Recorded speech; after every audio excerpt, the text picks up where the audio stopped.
সুখবর, সুস্থ হয়েছেন নেইমার জুনিয়র। কবে মাঠে ফিরছেন? নেইমারকে নিয়ে সুখবর দিলেন আল হিলালের কোচ জর্জ জেসুস।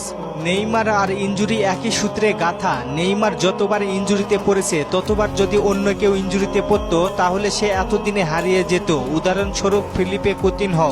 নেইমার এক ফুটবল যোদ্ধার নাম। সে বারবার ইনজুরিতে পড়ে শক্ত হয়ে ফিরে এসেছে। নেইমার ফুটবলের জন্য সবকিছু করতে পারে। ব্রাজিল দলে 1 বছর ধরে নেইমার নেই। তার অনুপস্থিতিতে হারে হারে টের পাচ্ছে ব্রাজিল ফুটবল দল। ভুগতে থাকা ব্রাজিল পয়েন্ট টেবিলে নেমে গিয়েছে 5 নম্বরে। তবে সবকিছু ঠিকঠাক থাকলে ব্রাজিলের জার্সিতে মার্চ মাসে মাঠে নামবেন নেইমার।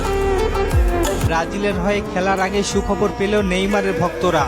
নেইমার এখন আল হিলালের হয়ে মাঠে খেলতে প্রস্তুত আছে। নেইমার আল হিলালের ম্যাচে আল আইনের বিপক্ষে ম্যাচে অল্প সময় মাঠে নেমেছিলেন। এরপরে পরবর্তী ম্যাচে ইনজুরিতে পড়েন নেইমার। সেই ইনজুরির পরে 6 সপ্তাহের জন্য মাঠের বাইরে চলে গিয়েছেন নেইমার।